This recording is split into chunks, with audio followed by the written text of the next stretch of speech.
26 ოქტომბრის საპარლამენტო არჩევნები იქნება გადამწყვეტი მნიშვნელობის საქართველოს მომავლისთვის.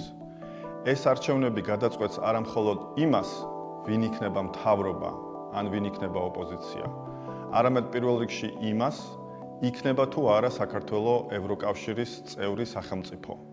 მიაღწევს თუ არა საქართველოს მშვიდობას, განვითარებას და კეთილდღეობას.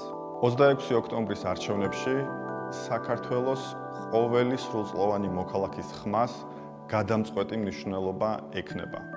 განსაკუთრებული მნიშვნელობა ენიჭება ემიგრანტების ხმებს. თითქმის ყოველი მეოთხე ამორჩეველი საქართველოს ფარგლებს გარეთაა. ისტორიულად ემიგრანტების მცირე რაოდენობა იღებს მონაწილეობას არჩევნებში. ძალიან მნიშვნელოვანია, რომ ამ არჩევნებში ეს მონაცემი შეიცვალოს და უფრო მეტმა ემიგრანტმა მიიღოს მონაწილეობა. იმ შემთხვევაში, თუ 26 ოქტომბრის არჩევნებში მაღალი აქტივობა არ დაფიქსირდება, მაშინ ცვლილება იქნება შეუძლებელი. საქართველო დაკარგავს განვითარების შანსს და უნიკალურ შესაძლებლობას, რომ მისი მომავალი დაუკავშიროს ევროპას და ევროკავშირს. გასულ წელს ემიგრანტების რეკორდულმა რაოდენობამ დატოვა ქვეყანა. იმ შემთხვევაში, თუ არაფერი შეიცვალა, საქართველოს კიდევ უფრო მეტი მოქალაქე დატოვებს. არჩევნები იმართება 26 ოქტომბერს დილის 8 საათიდან საღამოს 8 საათამდე. არჩევნებში მონაწილეობა ემიგრანტებისთვის უსაფრთხოა, იმის მიუხედავად, აქვს თუ არა მათ ლეგალური სტატუსი იმ ქვეყანაში, რომელშიც ცხოვრობენ.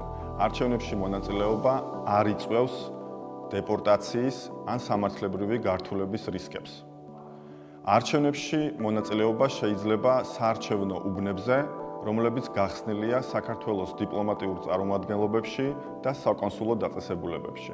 ხმის მიცემა შესაძლებელია საარჩევნო უბნებზე, რომლებიც გახსნილია საქართველოს დიპლომატიურ წარმომადგენლობებში და საკონსულო დაწესებულებებში. არჩევნებში მონაწილეობისთვის საჭიროა საკონსულო აღრიცხვის გავლა ან საარჩევნო რეგისტრაცია არაუგვიანეს 7 ოქტომბრისა. საკონსულო აღრიცხვის სტატუსის გადამოწმება შესაძლებელია საქართველოს დიპლომატიურ წარმომადგენლობაში ან საკონსულო დაწესებულებაში. საკონსულო აღრიცხვაზე დადგომა უფასოა. ამის გაკეთება შესაძლებელია სამი მეთოდით: საკონსულოში ან საელჩოში ფიზიკურად მისვლით, ვებგვერდის საშუალებით ან საფოსტო გზავნილით. არჩევნების დღეს ხმის მიცემა ხდება უშუალოდ საკონსულო აღრიცხვის ადგილზე. დამატებითი ინფორმაციისთვის ეწვიეთ აღნიშნულ ვებგვერდებს. კითხვების შემთხვევაში მოგმართეთ. თქვენი ხმა საქართველოსთვის ძალიან მნიშვნელოვანია.